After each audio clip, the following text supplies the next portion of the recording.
Welcome to Who Knew at GSU Other Buildings on Campus, presented by Kelly Glenn.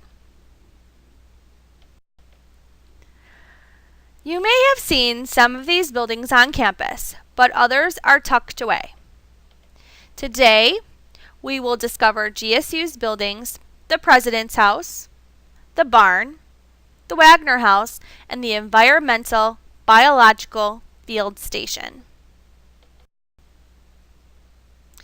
To give you some background, in 1969, the state of Illinois began purchasing parcels of land from various private and public landowners. These parcels were made up of homes, prairie, and farmland. This is what we know today as Governor State University. The properties we will be covering are known as the legacy properties. These buildings were left intact, converted, or repurposed for use. The President's House. The President's House was built by Irving Rudder in the 1950s and was acquired by GSU in November 1969. It was renovated and converted into a residence for the president of GSU.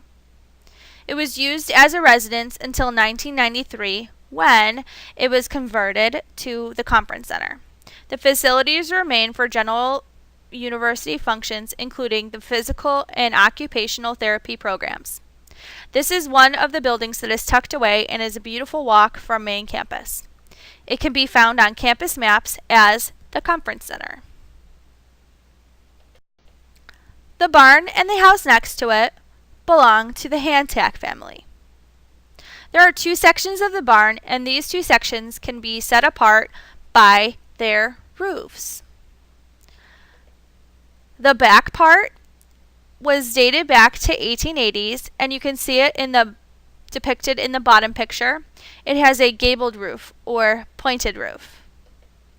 The top picture depicts the building that was added to it in the 1920s, and these two sections were added at that time, and it has a rounded roof or Gothic roof.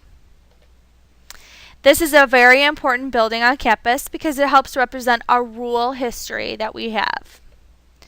It is currently being used for the Facility Operations Department as storage. The house next to it was built in the 1920s and is used as the grants office.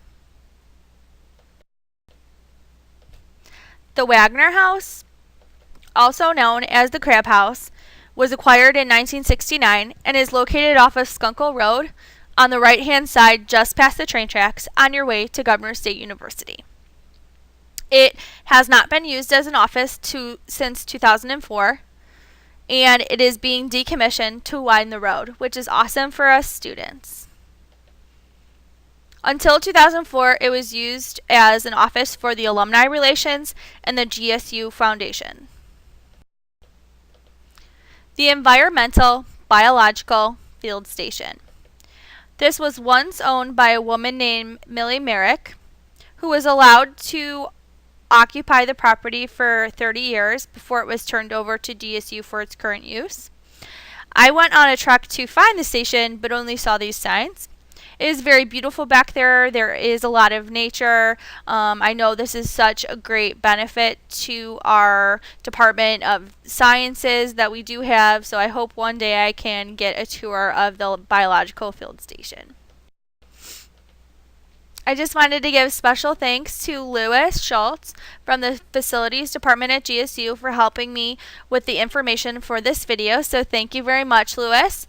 I hope everyone else enjoyed their tour of other buildings on campus. And I encourage you to find out more history about the school you attend.